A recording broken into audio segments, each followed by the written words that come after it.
Hey guys, welcome back to my channel. Welcome back to my diary. Welcome back to another diary entry. You do a video? Yes, I am.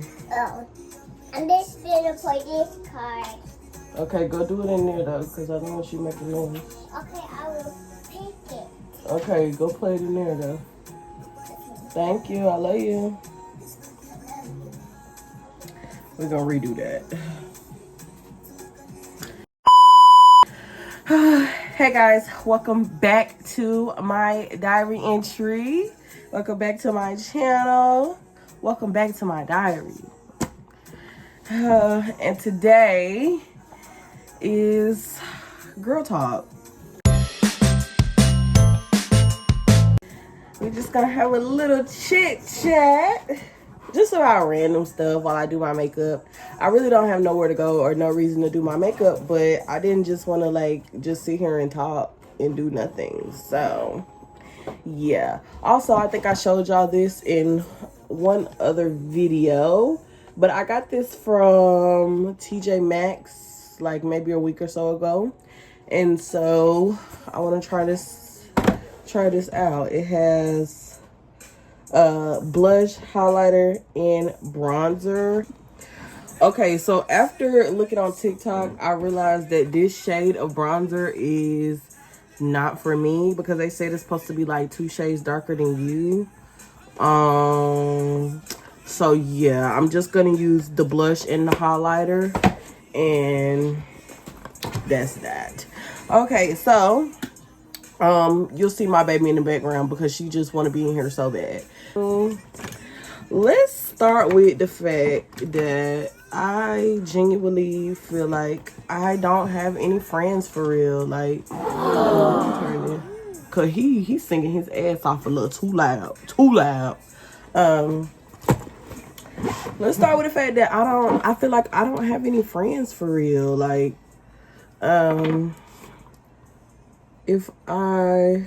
how can I say this? A lot of my friends I have are from high school, and that's when I lived in Georgia. After I graduated high school, I moved to San Antonio, Texas with my...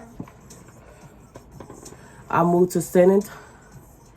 Why it seem like don't nobody be hitting on my phone or bothering me until I start a video? Oh my gosh. I moved to San Antonio, Texas for college, and I was living with my grandmother.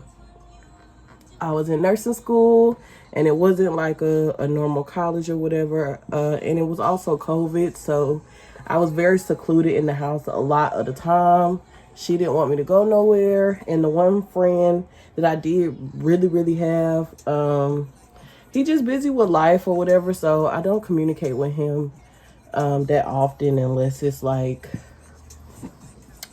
a special occasion or like a kid's birthday or my birthday, his birthday, stuff like that. That's the only time that we really communicated after I moved here to Louisiana.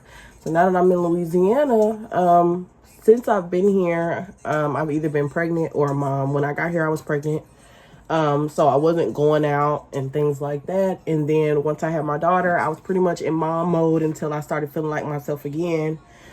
And so at that point, yes, I did go out, but I was going out with my sister, which is nothing wrong with going out with my sister, but I feel like I kind of got used to just hanging out with my sister. So I didn't feel like, I hope I don't get nothing on this white ass shirt. So I didn't feel like, it was a necessity to just make friends. Which now that my sister's in college, I kind of see like, I need my own, what's it called, friend group outside of family, things like that. So now that my sister's in college, I communicate most with my cousin. She my cousin, but like she really like my best friend. Like I talk to her like every day, if not every other day. We talk about any and everything. Some stuff that I can't even tell my sister like I tell her, because I know she not gonna judge me. And you know, I trust her with everything. But also she doesn't live in Louisiana. She lives in Texas. So even though I'm really close with her, it's not like, you know, I can do things with her as much as I would like to, because she lives in a different state. Now, we do travel together, go on vacations together, all those things. But, you know, it's not like, hey, let's go to the movies, or, you know, let's go to this party tonight and stuff. We can't do stuff like that just because we don't live in the same area.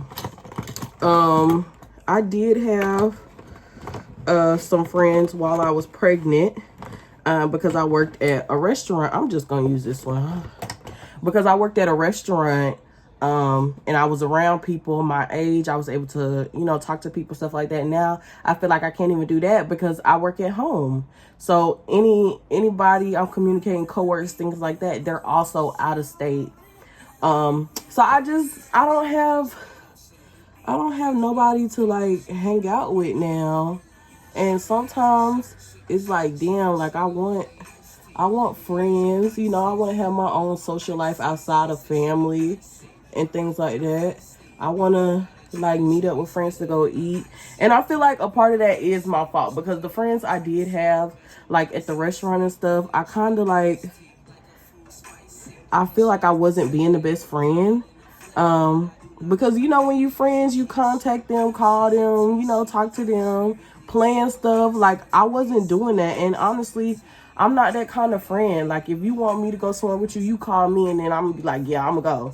But I'm not the type of friend that's like, you know, when I first initially, you know, get to know you, I'm not gonna be contacting you all the time to hang out and stuff like that, because I just don't want to be a bother to nobody. And a lot of times I don't want to go nowhere anyway, you know. I just feel like I play a part in the reason why I don't have friends, because I don't go out unless I'm like with family. The people that I consider friends, or that were friends formerly, I never asked them to do anything, you know, stuff like that. Like one of the friends I had, she's my child's godmother now, because we were just that close when I was pregnant. And, you know, we invite each other to like special events, stuff like that. But, you know, things just kind of fell off because I was just too busy being a mom and working and stuff like that. I feel like when it comes to stuff like that, I don't prioritize it.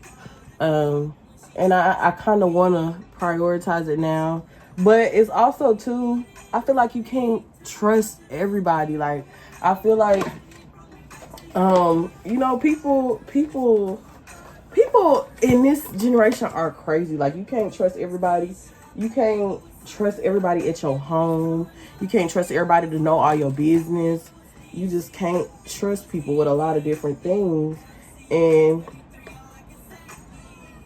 I just don't want to make myself vulnerable in that way, if that makes sense. If that makes sense. So, I've contemplated on like what steps I should take to gain more friends in this area. And I want a specific type of friend group. Like, nothing against, like, you know, skinny girls. I'm open to be friends with skinny girls. A lot of my friends are skinny. They always have been. But I also want a friend group that consists of a lot of chubbier girls, thicker girls, because they just understand. I feel like they relate to me in a way that, you know, a skinny girl may not relate to me. So this is the highlight. Look at that. That is, if you see me squinting, I already told y'all I can't see. But that is too cute. I like the way it like suction a little bit when it come out. So let me figure out where I'm gonna put this highlight. But I contemplated like just like getting a second job maybe so that I can actually like see people my age and build a friend group that way, or like going out and just meeting people while I'm out. Like, I don't know. I don't know where else to put the highlight. Cause the blush supposed to go right here. I'm like, yeah, for sure. I think that's all I'm gonna put right now, and then see what I want to do after. So yeah, that's the struggle I'm having with friendship right now.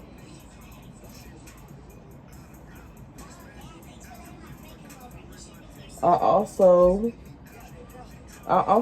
want friends that want to do things like go to museums and like take our kids to like the aquarium and have picnics and lunch days, dinner days, stuff like that. That's the kind of stuff I want to do. And I just want to find those people. I want to try new hobbies. I want to go on vacations. Most importantly, go on vacations because I love going on vacations. That's my favorite thing to do is go on vacations. I don't want nobody that got like, I don't take this the wrong way, but I don't want no friendship where like they have like mental issues or family issues, boyfriend issues, stuff like that. I don't want to be the therapist. I just want to have a genuine friendship where I pour into you, you pour into me. We do things together. We have fun. We close. We tight. We locked in. That's what I'm looking for. So hopefully I find that. How I'm gonna find that, I really don't know yet because I just haven't looked. But I guess as time goes on, I will get those friendships. So this is the blush. It's real pinkish. So I usually put my blush on my cheeks. Damn, did I just get something in my hair? I probably did. I usually put it on my cheeks, but I'm gonna try it right here like everybody else be doing on TikTok.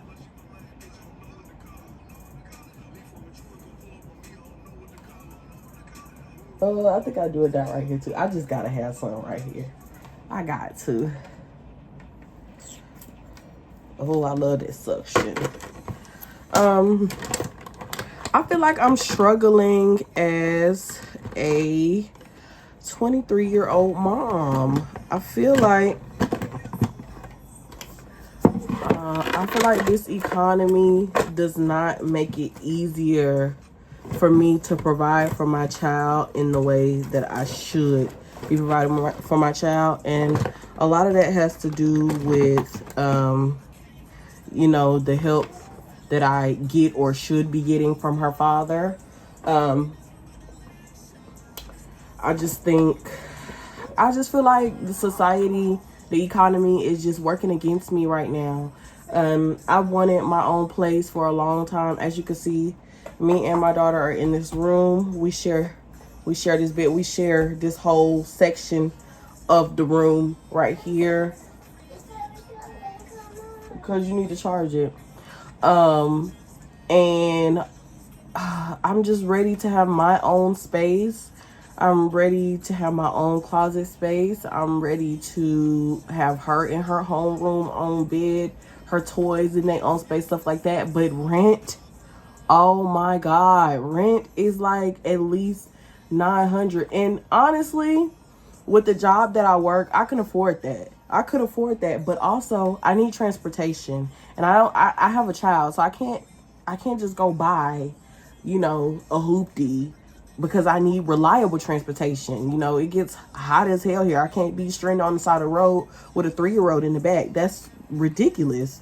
So I have to have transportation, and I had to prioritize that over getting a place, which means I'm paying what, almost $500 in car payments and another $500 in insurance.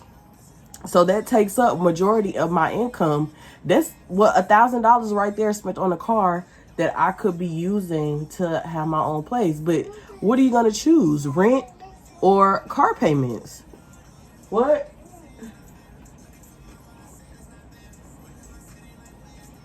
Rent or car payments? It's like you kind of stuck between a rock and a hard place when it comes to deciding what's more important. Now, I will say I'm very thankful for my mom. What y'all think about it? What y'all think?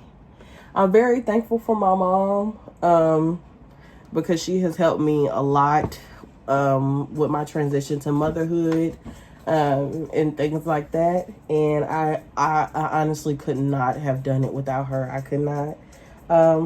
But I just feel like, I'm getting older now, and I feel like a lot of people in my family still look at me as a child because I still live with my mom. And it's not like I'm just being a bum and not working and not able to afford a place because I'm not working a good enough job. It's just I had to prioritize a vehicle.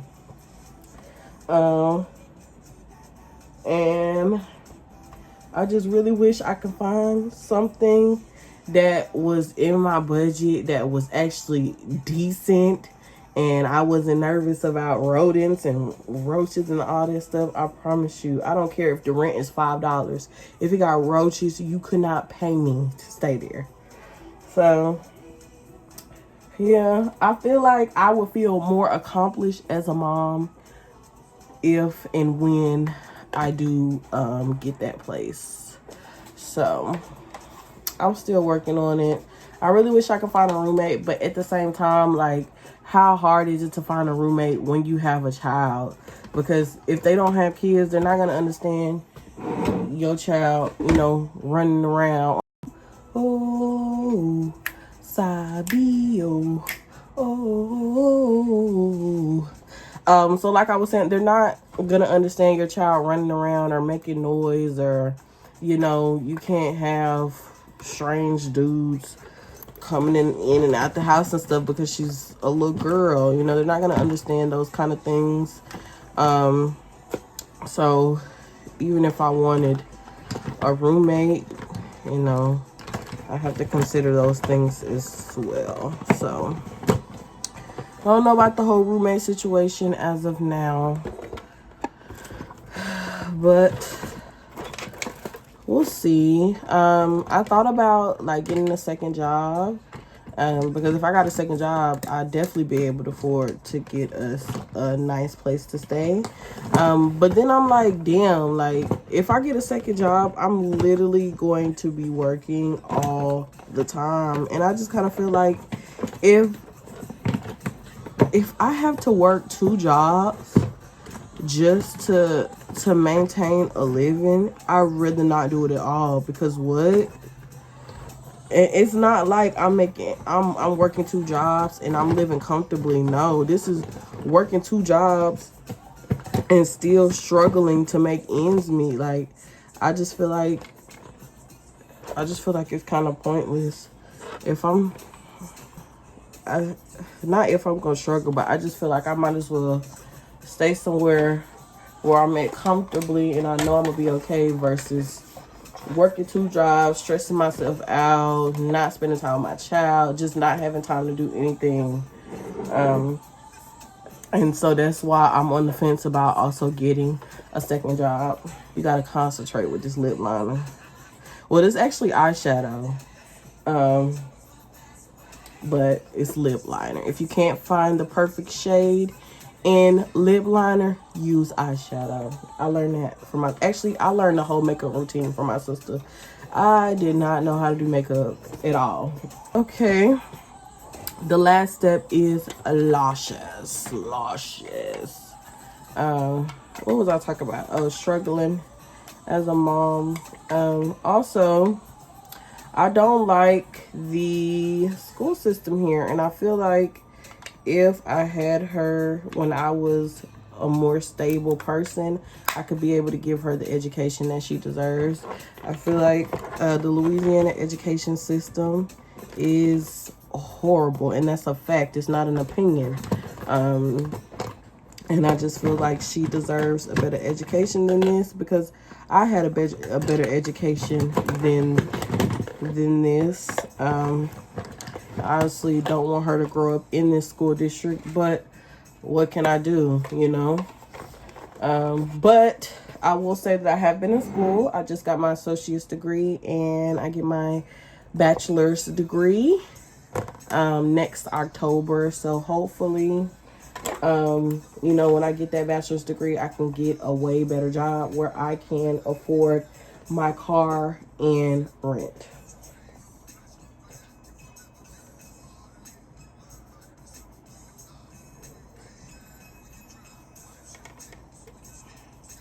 Yes, bitch.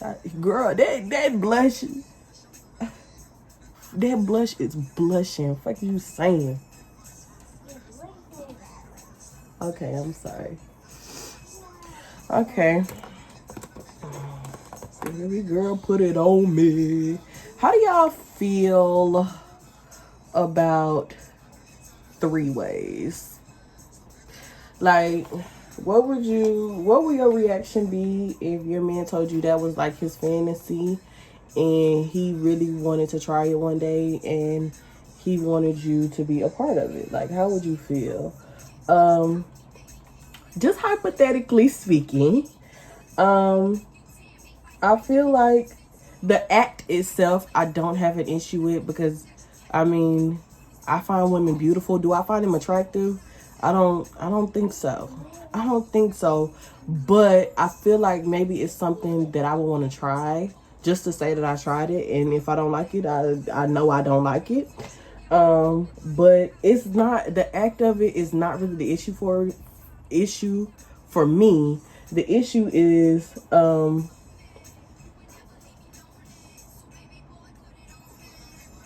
don't even know why I be doing this, because it don't look like he be doing anything.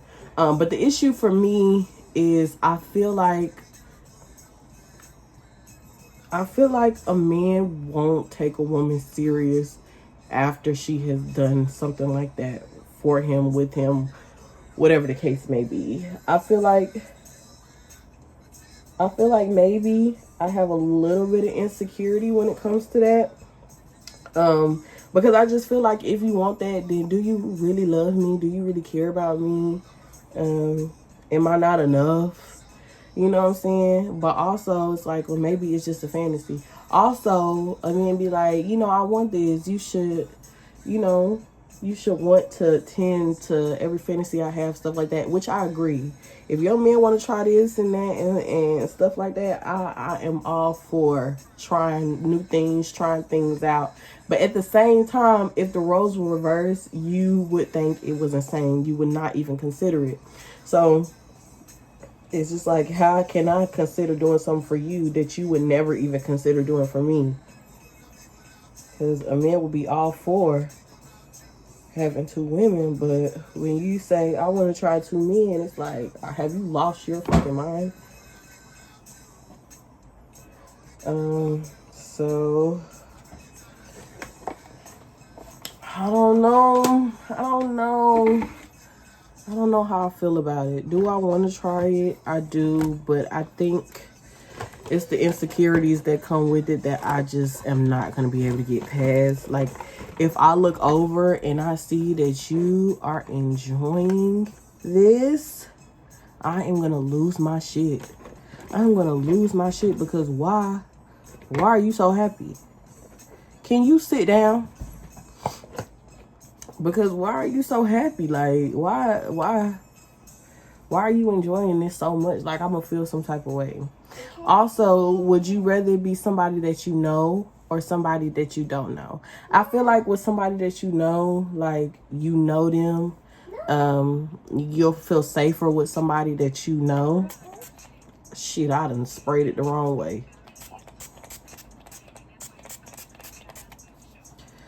You'll feel safer with somebody you know versus a stranger. Like, you don't really know this person, you don't know their sexual history, you don't know nothing about them. And obviously I feel like people that do this should get tested and things like that before, but still, it's the fact that you're opening your bedroom to essentially a stranger. Another issue I have with it is, you initiate this. Like, would you want your man to do the communicating to set this up, or would you want to be the one to do the communicating to make sure like there's no funny shit going on? But also, if you're somebody that has never talked to a woman in that way, like, how would you feel comfortable talking to a woman now, without it being awkward? And how would you initiate those kind of conversations? That's something that's getting me too, because I'm not a man. I don't spit game. I don't run after nobody. I don't chase after nobody because I'm a woman. That's what men do to me. So I've never had to do that before. And I just want to know. Obviously, me personally, I would not want my man to do the setting up, because I just feel like it's too many possibilities for a connection to be made. Where the fuck is my lash glue? But at the same time, again, like, I don't really know how it will work.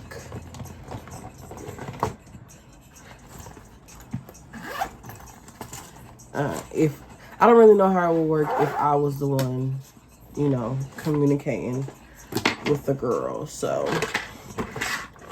let me know what y'all think about 3 ways in the comment section down below. I'd love to hear your thoughts on it. And men, if you watch this, I would love to hear your thoughts on that as well. I am pro-choice. I am not pro-life. And I think I said that in a previous video.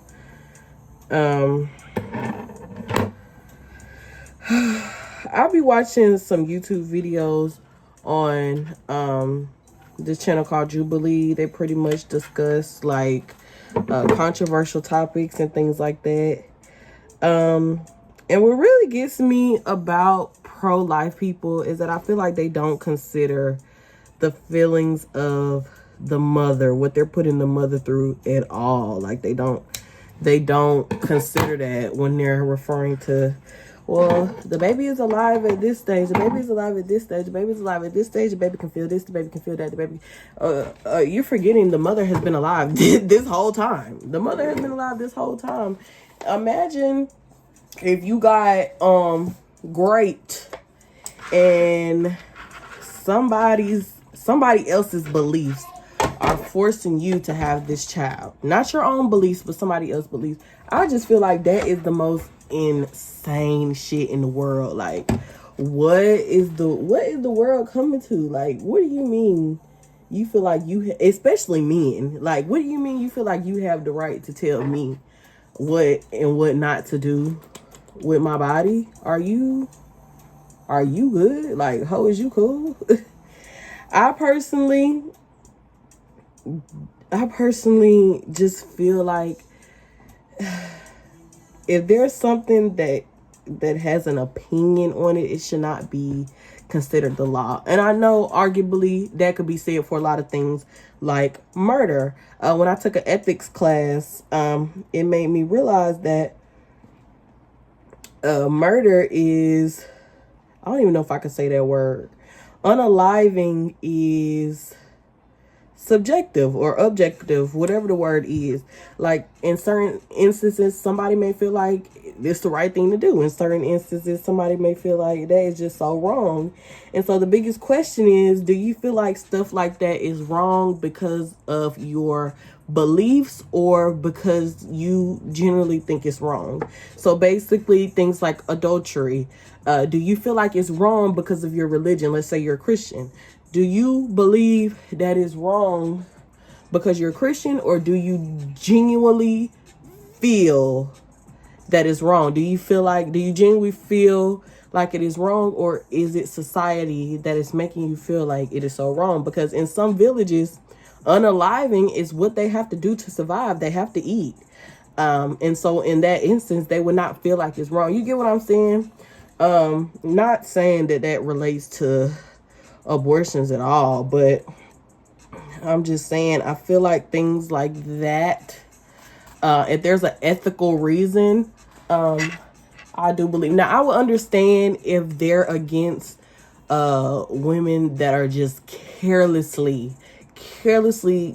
getting pregnant multiple times throughout the year and just unaliving them. Unlike that, I do agree, that is a little bit absurd. That is absurd. But people in serious situations, like, I just don't feel like the law should have the right to tell them, like, you have to have this baby. Like, think about all the stuff that you have to go through to have this baby. You're literally risking your life for something that you don't want to have. Like, have y'all thought about that? Have y'all thought about the effects of forcing somebody to have a child they don't want? Now they're raising a child that they never wanted. Don't you think that their child is kind of going to be mistreated because they had a child that they didn't really want to have? Like, we got to think about those things. I don't feel like I would want all these kids in this world that's not being taken care of properly because they were forced to be here. You know, I want kids to be here because their parents wanted them to be here and they were loved and they're taken care of and having a good childhood, things like that. Not to mention, we're worried about abortion laws, but once we have these kids, y'all don't have nothing in place to make sure that these kids are safe. You get what I'm saying? Like, y'all don't have nothing implemented to make sure that they're safe when they go to school. They're safe walking down the street. Like, I think we have more important things to be focused on, if you ask me. I just feel like as America's priorities are definitely off.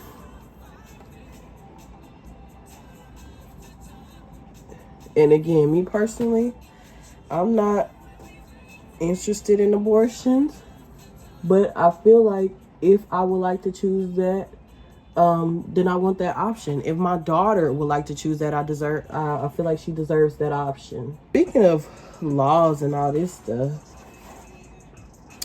other videos I watch is like debates about conservatives, liberals, all that stuff, all the stuff about the election. I feel like this election just seems like a joke. I feel like we're the laughingstock of the world. I always feel like we're the laughingstock of the world. I don't know why it seems like we just have the most issues out of all the country. I think a part of that has to do with the fact that we have a lot more freedom than a lot of other countries. So maybe that contributes to the fact that it's just always something. But I don't know. This election just feels so... It feels like a show. It doesn't feel like it's as serious as it should be. Am I the only one that feel like that? Like, I feel like they not taking it serious. We have people voting for somebody who literally cannot form a single thought. A single thought, but they want that person to run the country. Like, I just don't understand. And then when you ask them, what views does this person have that would make you want to vote for them? It's like they're describing the person. They're not describing nothing that this person said that's actually going to help the country. Like, I don't know. I just feel like that's wild to me. And that's why they say that people that's of celebrity status should not be able to run for president, because I just feel like they're voting for the person. They're not voting for the betterment of the country. I mean, if they even want the country to change, I don't know. Like, I don't know. This country is losing me. It's losing me.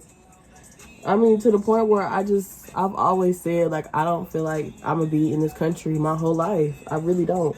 I'm not going to sit here and act like I just know everything about the election and I'm just so political, because I'm not. But from the stuff that I've seen, like, I just feel like a lot of people are...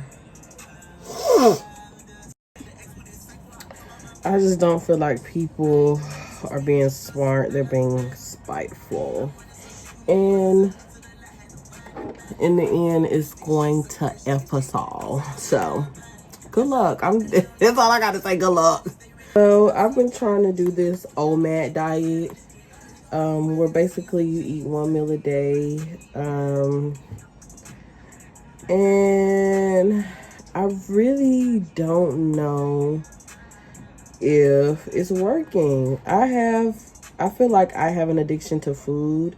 I am an emotional eater, so I eat when I'm happy, I eat when I'm sad, I eat when I'm excited, I eat when I'm depressed. Like, any emotion is gonna trigger some kind of food that I want. So I'm like, well, maybe I can't burn off the calories that I'm eating because I'm just eating way too much. So I'm like, okay, I'm gonna just eat 1 meal a day.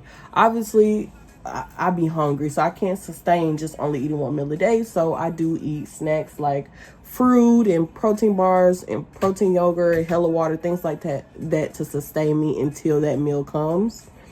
And then I walk 2 miles. I try to walk 2 miles every day, but it's really like every other day.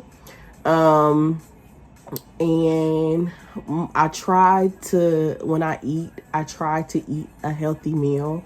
But sometimes I'm just so hungry and think about food the whole day that I pretty much eat what I've been craving that whole day in that meal, which I kind of feel like I'm not eating as much as I would be.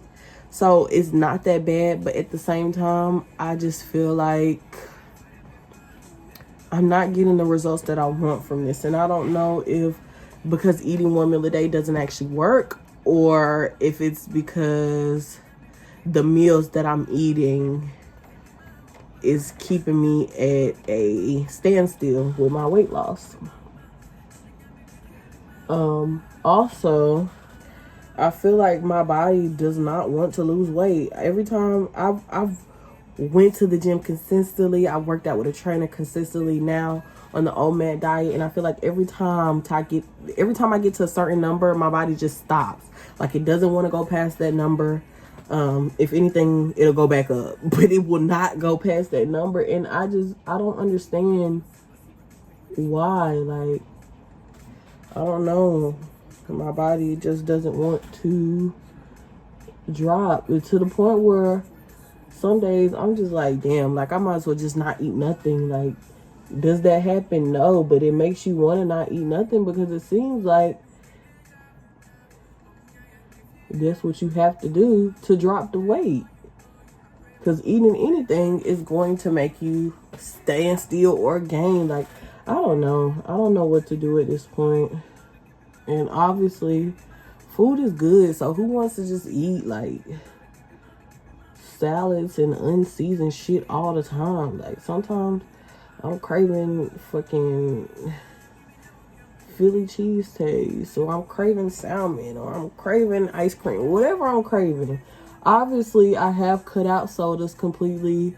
I'm not gonna lie and say I cut out sweets and snacks completely, but it's very rare that I do eat them now because I try to stay away from those things.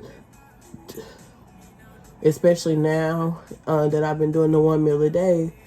But I don't know. I feel like I can't really win for losing right now.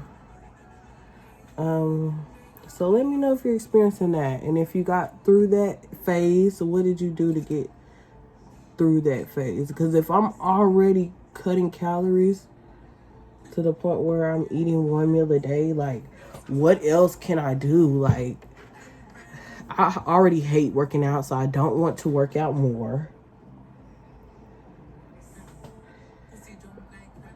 I don't know if it maybe like the 2 miles is not enough to burn off that meal. I don't know. I don't know what I'm doing wrong, but I do know that I am on the verge of giving up sometimes. And I don't want to give up because I don't want to wake up one day and just be so much bigger and then just think, damn, you should have just kept trying, because now you're just too big to even you're too big to even look attractive, you know? I don't want to get to that point where I'm just completely disgusted with my body. So I'm trying to stay consistent. But I don't know. I just feel like nothing is working when it comes to